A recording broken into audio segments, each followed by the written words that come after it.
I am Reverend Montclair, and this is Monday Church with Reverend Montclair. It is the beginning of another week, and this is a week where we have the holiday of Thanksgiving. So it's never too soon to start counting your blessings and planning either some together time with friends, family, or if alone on Thanksgiving, a feast for yourself. It is wise to feast, even if you're by yourself, on holidays or any special events, or even if there are no special events and you need one, make one. It is winter here where I am. I know there are parts of the country that are not experiencing the kind of snow or cold that we are here. Um, and that winter makes me want to crawl under the covers and to spend more downtime, more in the house time. These kinds of retreats from the world are often necessary, especially when we can witness the world seemingly going crazier. And that means we need to really connect inside ourselves to understand and experience what our own values are, what our own talents and abilities are, what we are not willing to live without, and what we are willing to live with. We must understand who we are and what we are capable of. And sometimes on a cold, dreary day, that capability feels like less than we might be on a sunny, bright day. But it's important to take that downtime in every week of every part of the year to really connect with our inner selves and to take a breather from the outside world. There's a term called crazy maker, a crazy maker. And a crazy maker is someone who gets you wrapped up in their drama, gets you off balance, which is a place where you're much easier to be controlled. If you are aware of the martial arts of Tai Chi, that is something that when you are focused in your own body rather than outside of yourself, you can maintain balance and not be pulled off balance, both physically and emotionally.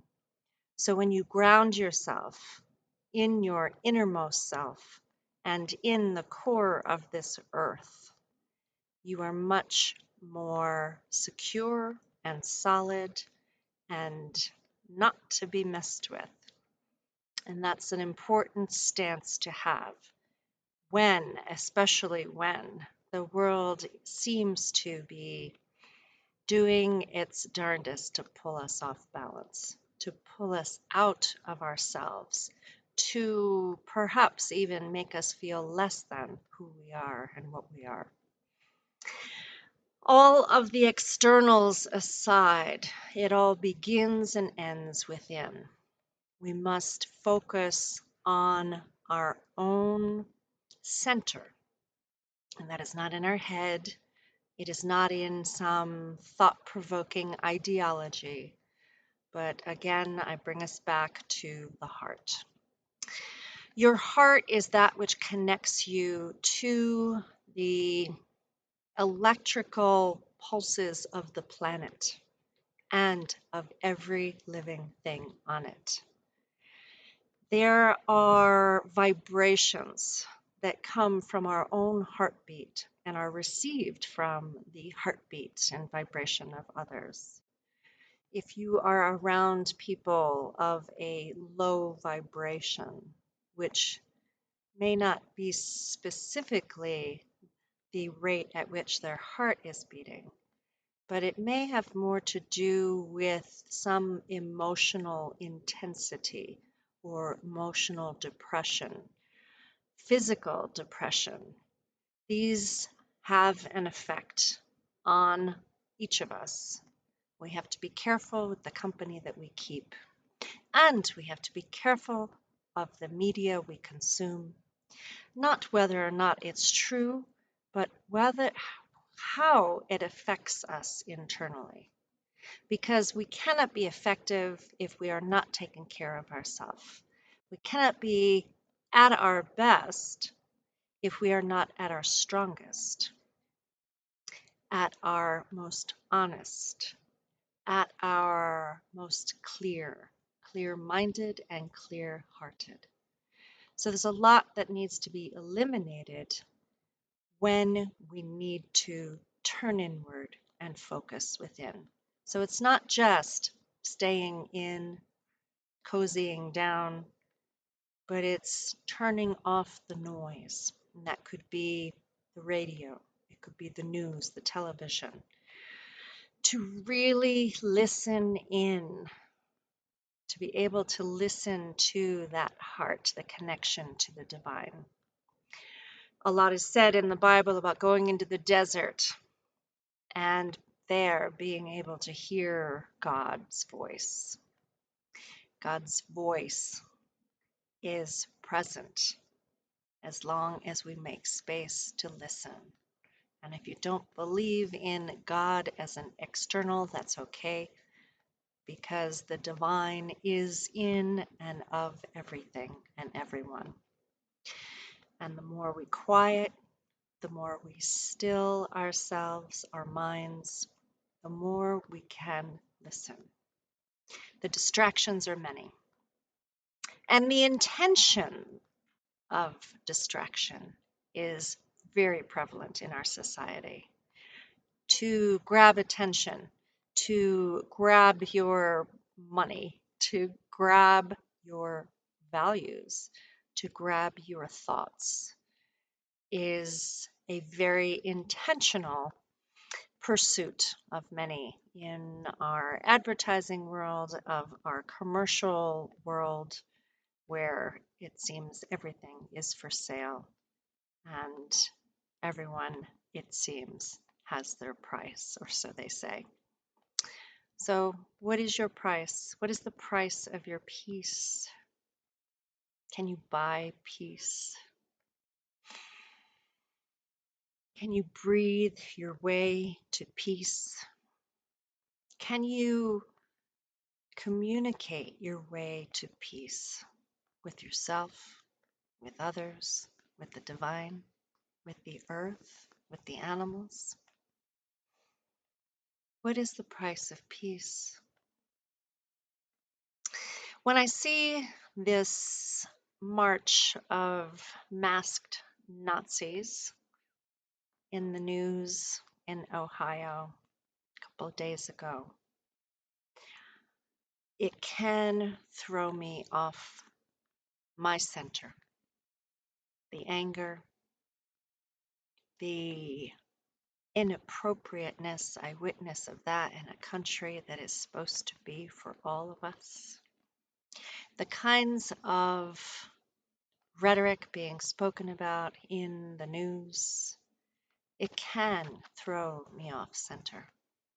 It takes a lot of self-care to recognize what you can do and what you can't do, and what's the most important thing to do first and then next.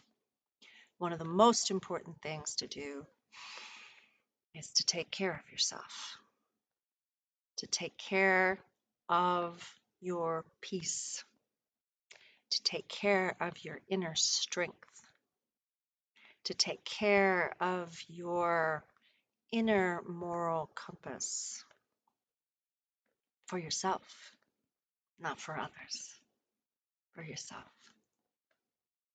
So looking at images of that may make me want to change their behavior. What I recognize is I need to focus on my behavior. I need to focus on my values and keep them strong and let them be what they are and who they think they are. And yes, challenge challenge with speaking truth. Because what happens to those people when all the blacks are not here and the Jews are not here? Who do they turn to hate next? When does the hate end? When does the hurt end that caused the hate? When did they learn to identify with hate instead of love? That's the truth that's being avoided and denied, that there's a lot of healing that needs to happen in this country and in the world. There's a lot of injury that has been so denied and internalized that the only relief, it seems, for those that will not acknowledge the original hurts is to thwart others, is to act out on others, is to project the pain, the anger, the hatred of self, even on others. So there we are. That's the country we live in. We're a country that will not acknowledge the wrongs of which we began. And therefore, it seems that we're perpetuating the damage. But here we are. Those who did not start this country, those that may not have even a lineage back to those that did, those that did not begin or sustain the harm that was done at the origins of this country. Here we are. We live here. We exist here. We absorb the energy of what is here, of what has happened here, and what is still happening. So, at what cost do we hang on to a family value when that family value is hate? We were not born to hate. Many of us have a tragic legacy of violence in our family lines. Many in this country have experienced that violent legacy of other families just because they happen to be the target of that family lineage hatred. What is that loyalty to a family when it corrupts your own soul? When do we stop the perpetuated damage through a family line? When do we stop and own the damage that has been done and recognize that we need to heal? Today is a beautiful day where I am, and it will be followed by some snowy weather. I will have plenty of time to hunker down and go within, to peer out the windows at the weather, at the snow. There's snow on the ground now, and as it is, again, a time for retreating from the world, a time for making sure there's enough provisions to get through whatever the storm or the part of winter that I'll be here. It is something to be honored, the seasons with which we go through, the seasons of the natural world external to ourselves, and the seasons of our own lives. We have to acknowledge those transitions from what? Childhood to adulthood, from young adult to older adult, from someone who consumes knowledge, stories, to one who speaks stories and produces observations and shares knowledge gleaned through experience, not just from books and not just from others' stories, but from experience. And we also have to recognize that what we assume to be present, what we expect, is often what we will experience. So to be able to eliminate our prejudices, our major expectations of others and the world, to try to be in the world with an open mind, an open heart, a clean slate, to just observe what is here rather than what isn't, rather than projecting onto that screen of life of what may not even be happening, but we may perceive it that way. We may perceive our lives under siege or being threatened when they're not. But here it is. The potential for that is true. But is it true in our experience? Are we going to help create a negative experience by expecting it? Or are we going to be the best we can, avoid negative energies, like perhaps confronting the Nazis in their march? But how can we create an equal positive balance to that? A presence of open-hearted peacefulness, a presence of truth that haters gonna hate, whether they got someone to hate or not, they'll choose someone else. Doesn't matter.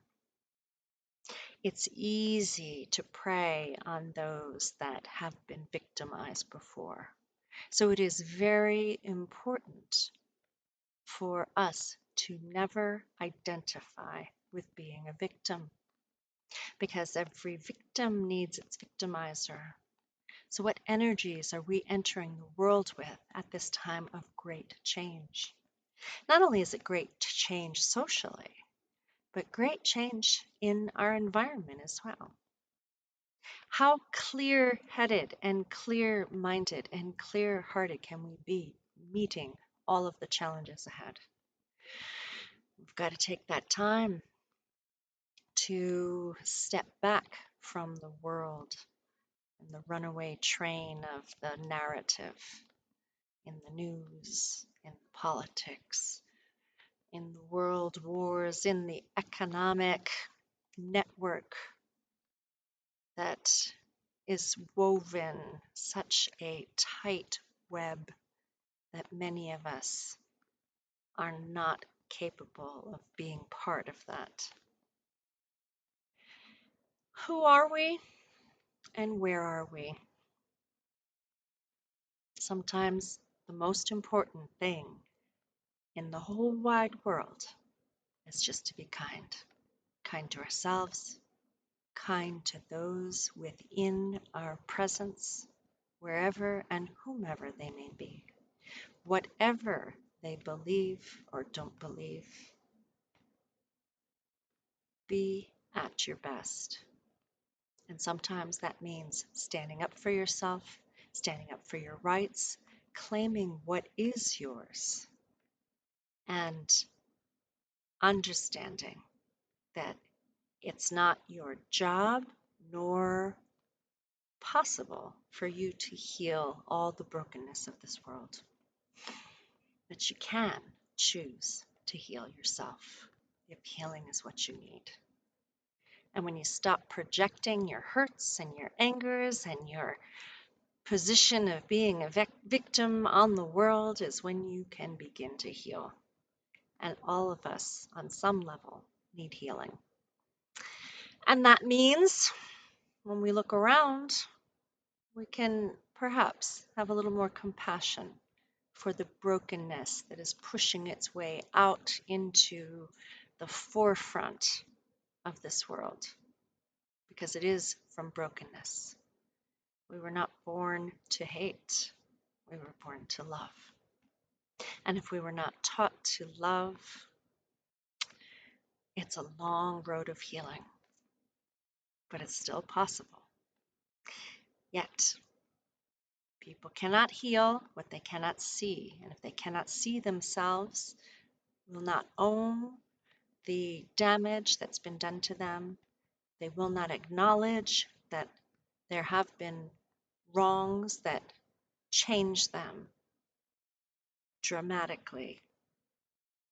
If people cannot own that, they cannot heal it, they cannot allow it to be transmuted into compassion for self and for others. But if you have some self-awareness about your own damage that has been done to you, that you've experienced in life, and many of us have, because life can be hard. And raising children is not easy, and most people are not very good at it, it seems. So sometimes we've got to spend a lot of time raising ourselves upright, because when people are acting badly on that broad scale, you know they were not raised right. And here we are, living in context of a whole bunch of people. Many of those are in positions of power that were not raised right. So how do we let the people making the most noise and a lot of negative statements about others get in such positions of power? That is another question for another day. But today, on this Monday, on the day of the moon, go within, reflect. Take some much needed deep breaths. Close your eyes. Focus on your own heartbeat, on your own breath, and let go of all of the trauma and drama. And I hope you allow yourself to heal, even if a little bit, on this day. So blessings to you, and with all the challenges ahead, and I hope you have a beautiful Thanksgiving, whether you go somewhere or not, whether you share it with someone or not. Be thankful for your life. Be grateful for all the beauty around you, and look for it if you haven't seen it yet. So may you walk in beauty, with beauty before you, with beauty behind you, with beauty above, with beauty below, with beauty all around you. May you walk. Have a blessed Thanksgiving. Thanks for tuning in. See you next time. This is Reverend Montclair at Monday Church with Reverend Montclair.